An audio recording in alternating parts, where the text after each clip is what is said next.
Though I am Jennifer Hoff. I'm Jeff Gianola. In a major development this afternoon, an FBI agent has been indicted for lying to investigators about his role in the shooting and attempted arrest of Lavoy Finicum. Let me take you back. Lavoy Finicum was killed back in 2016 near John Day after he drove off from a traffic stop. It was an Oregon State police officer who fired the deadly shot. Our Jennifer Dowling is live outside the federal building in Portland with more on why this agent is in so much trouble, even though he wasn't the one who killed Finicum. Jennifer? Jeff and Jennifer, this comes down to honesty in the follow-up investigation. The agent is accused of firing his gun, then lying about it. What they did to him was wrong. As far as I'm concerned, he's a hero.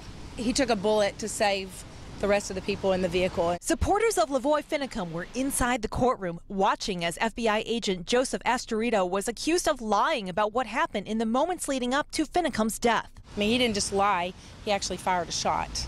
Whether it was the shot that killed Lavoy or not is irrelevant. That's attempted manslaughter. The U.S. attorney said Astorita shot his gun twice as officers and agents tried to arrest the leader of the refuge takeover. Although his bullets didn't kill Lavoy, he allegedly misled investigators anyway. Specifically, Special Agent Astorita falsely stated he did not fire his weapon during the attempted arrest of Mr. Finicum, when in fact he did. The Deschutes County Sheriff says his major incident team uncovered the truth while investigating that shooting. The actions of the FBI HRT in this case damaged the integrity of the entire law enforcement profession, which makes me both disappointed and angry. Nelson added that he was frustrated that Astorita wasn't suspended immediately when they told his superiors. He's now charged with 3 counts of making false statements and 2 counts of obstruction of justice.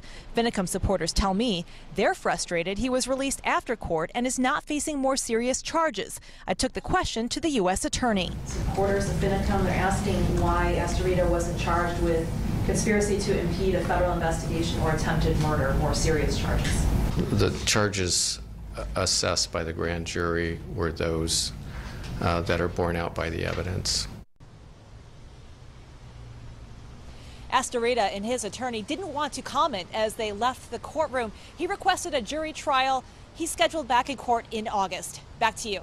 Jennifer Dowling live in downtown Portland, and you can read the indictment plus all of our past stories that we've done on the shooting death of Lavoy Finicum and the occupation